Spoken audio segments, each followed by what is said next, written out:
Welcome to the CTA Foundation CES Tech Interviews for 2021. And my name is Matt Ader, and I'm the Vice President at Vispero and the Vice Chair of the CTA Foundation Board. And today I have Tom Cameron, the Executive Director of Older Adults Technology Services, also known as OATS. And welcome, Tom. Thank you. I'm excited to be here. So most of us within the foundation know who OATS are. So can you give us a little breakdown? Sure. OATS is a nonprofit organization. We're based in New York City. I was the founder in 2004, back when it was simply me and a notepad going around to senior centers and helping people learn the basics of technology. And that has grown up over the last 16 years into a national operation where we're operating in 5 different states, and we've taught over 50,000 people how to go online, and we've got 90 people doing classes and programs and services around the country. And we run a series of senior centers that are focused on technology use called Senior Planet. And Senior Planet is all of our program activities that we deliver for older adults around the country. So CTA Foundation has supported OATS for several years, and those programs have changed over time. So what's the I see a lot of work today focused trying to reach people, not just in the large cities, but some other areas. Can you kind of explain some of that? Sure. When you run a nonprofit, a lot of the funding is in a kind of a regular flow of activities. You know, you'll have a city contract or a foundation that'll give you money to teach a certain series of basic classes and things. And after our first 6 or 7 years of operation, we realized that we wanted to be more on an innovative approach to doing programs for older people. What we were finding is a lot of people are coming in with simple technology questions like, how can I get the pictures off of my phone? But after we worked with somebody for a couple of months, they would often be really interested. They would, reveal that they wanted to start a business, or they were interested in becoming more fit, but they didn't want to go to the fitness centers. They wanted to work out with older people, or they lived in a rural area and didn't have any technology and a center there. So they were trying to figure out how to connect and overcome isolation, maybe in their home environment. And we didn't have any programming or systems to be able to deliver that kind of work. And we were looking for support from foundations, and most foundations are a little bit conservative because already it's in the aging area. They've got a lot of needs that they have to serve. And when you start talking about technology, many of the executives and board members are concerned about, they'll come back and say, well, we don't know about this technology stuff, and we're not sure, if we want to fund a website. We were like trying to explain to them that we wanted to do much more than a website. So we found Steve Ewell at, I think, a conference, the Grantmakers in Aging maybe, and realized that the CTA Foundation was focusing on innovation in aging and was very pro-technology around helping people learn to do new things. So we applied years ago for one of our first innovation grants, learning how to digitize some of our trainings because we wanted to start teaching online. And to give you a very simple example, before we worked for CTA Foundation, all of our technology programs were face-to-face. So every OATS class was delivered by an OATS trainer standing there with a note, like an actual physical book, in front of 12 or 14 older adults in a technology lab, and delivering that class over a series of sessions. But we realized that people wanted to be going online and getting some of that material from home and getting that material from the library and being able to access follow-up and even live training online. And we didn't have a method or a way to do it. So we applied to the CTA Foundation. This is going back about 4 or 5 years now, and used one of your grants to build an online program delivery model that is today the actual main operational framework for what we're delivering in the COVID period. And we've had a whole series of programs like that over the last few years. And just to get to the most recent one that you referenced, we realized a few years ago that rural older adults in rural communities are particularly vulnerable to isolation And if you want to flip it to a more positive way of looking at it, we have millions of seniors living in 1,889 rural counties around the country who have incredible opportunity to contribute to their communities and their families, and a lot of productive life ahead of them and a chance to be part of our civic culture. And yet many of them are not online and don't have the engagement through technology that we should be helping them set up. So we approached the foundation about a year and a half ago, because we've already been working in rural areas in upstate New York and in Colorado, and said we wanted to create a program where we would create a licensing model that would empower local organizations in these rural communities to deliver OATS training. It's the first time we've ever done that. We've always delivered everything ourselves. But right now, as we speak today, there are 6 counties enrolled in a pilot where they're getting capacity building training from our team. And we've repackaged our curriculum and our programs targeted at rural areas based on what we're learning, working directly with rural elders, and creating programs that can be delivered effectively with data management and all the quality control that we typically have in rural communities, that we can grow from these 6 counties that we're working with right now and start reaching the whole country over the next couple of years. That's a CTA project with us. So Tom, it's fascinating, when you think about what you guys have been doing for the last couple of years and thinking about how you didn't have to, change this year. It sounds like OATS has already been planning and dealing with the, remote concept. And when COVID hit in March of this year and the country shut down, you guys were already doing things in a remote way. Has that been beneficial to you, that you didn't have to make a major change? Because I could see a lot of education to other organizations that you guys have already been doing. Yes, from a market standpoint and from a strategy acceleration standpoint, COVID advanced our work really, really effectively in certain ways. It's a sort of strange catch-22 on some level, because a crisis obviously has consequences. And so there are people that we've worked with who've passed away. There are people that we've worked with who've been sick.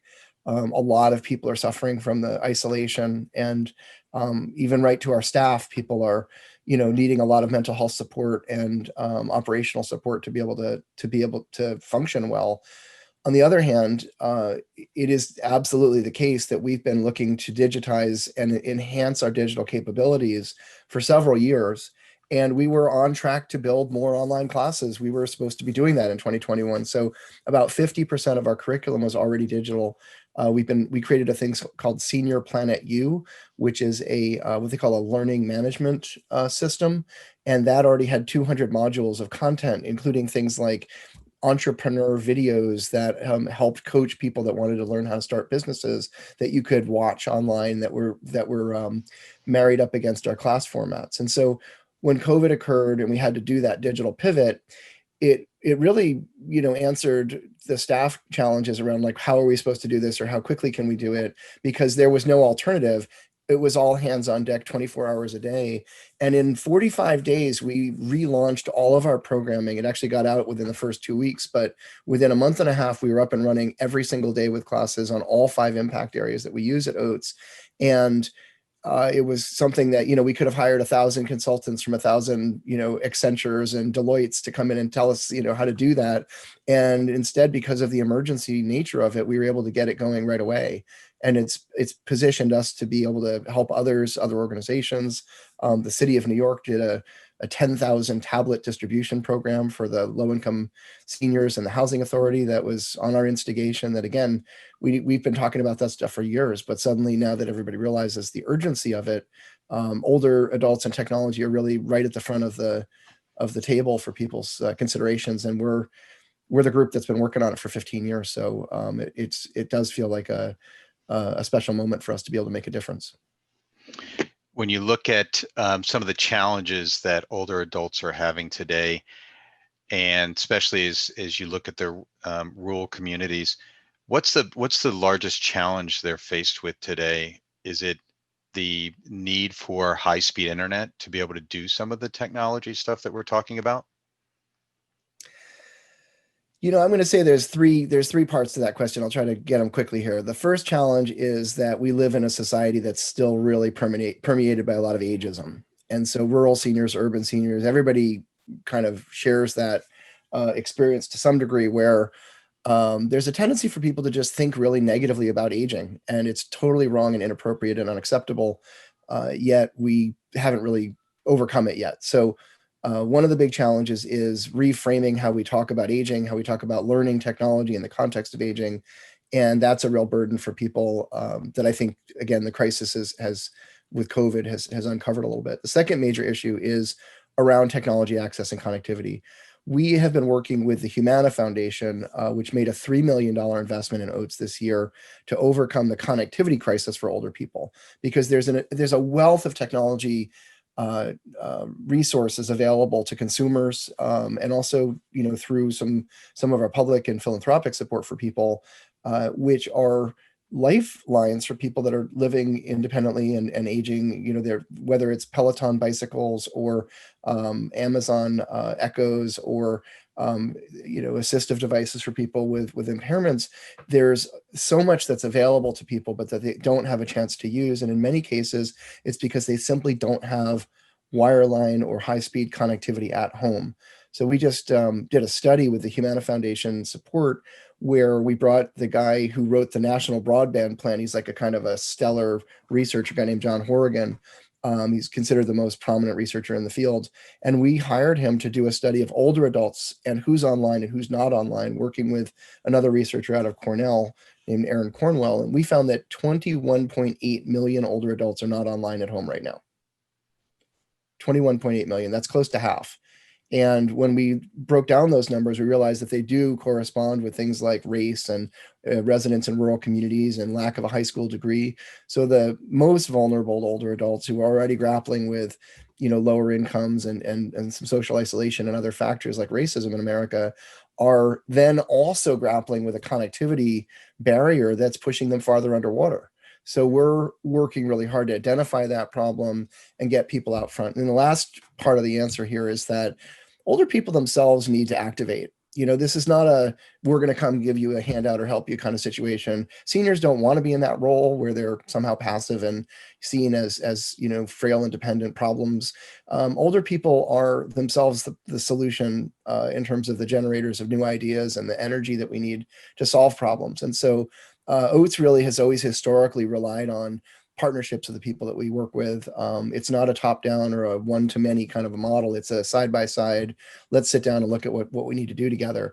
And I think that older people in America, are just kind of awakening to the ownership of the technology challenges. And that's something that we're really asking people to step up to the plate and work side by side with us on. Everybody in their communities needs to work on this together. So when you think of CES and you think of all the great emerging technology that you can see at the show, is there something that you want to see or something that you've seen that's coming out that you think are going to help the older adults? What's your thoughts there? Yeah, there's a few. First of all, I've been to CES now, I think 8 times, and it's always the high point of my year. I'm always bowled over by what's going on. Watching a robot play ping pong and another a machine that washes your laundry and then folds it for you, and the drones that are flying around doing all sorts of light shows. It's really amazing, especially for just a guy that works in the nonprofit sector here in New York and spends his time sitting in front of a computer writing grant proposals all day long. And but the things that I've seen that are really making a difference, I think telepresence has a real future, and seems to have been really splashy at one point and then hasn't really taken off yet. But I think from an aging perspective, the idea that older people can sit in their living rooms and then drive a robot around a museum or drive a robot around the Great Wall of China and have their face on the robot interacting with people and seeing things and moving from side to side, there's a real future there. I think a lot of the home automation robotics things around the exoskeleton robots are promising and will make a big difference when seniors themselves are able to use those tools so that they're more mobile. Not so much about the caregivers, which has been the focus in the past, but I think older people themselves need to embrace that stuff.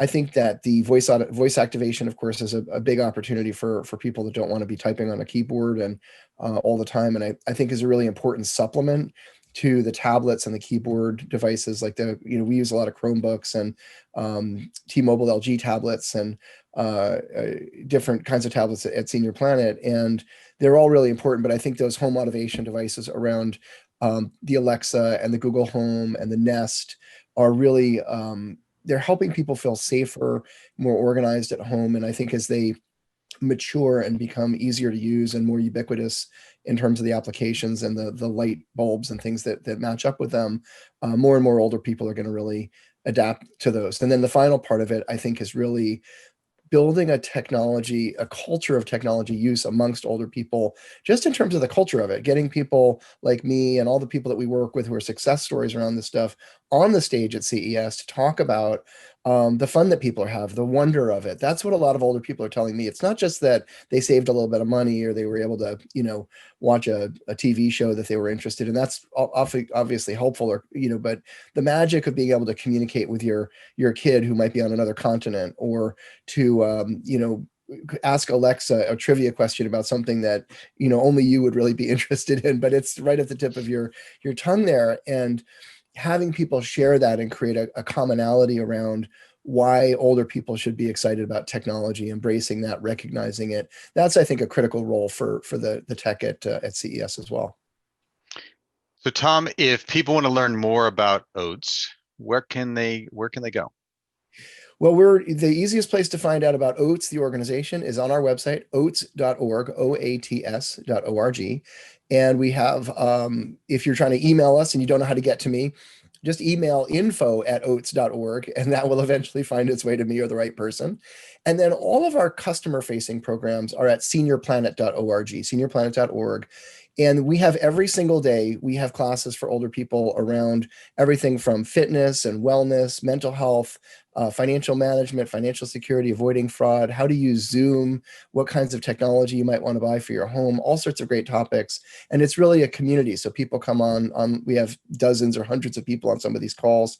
You can do Zoom calls by video. You can do Zoom calls from your phone. And there's also a hotline on seniorplanet.org for if you have a technology question. We don't care what technology question it is, as long as it's something that you can ask, we can try to answer it. And so our staff are there all day working, helping people. It's really a great opportunity there. OATS doesn't charge for any of our programs to the end user, older adults. So all of our programs for 16 years have been delivered free of charge for seniors. People are always encouraged to donate, and that's something that if people want to do, you can donate right on oats.org. There's a donate button. So supporting our work philanthropically allows us to reach more people and keep growing. Thank you, Tom, and I wish you a wonderful 2021.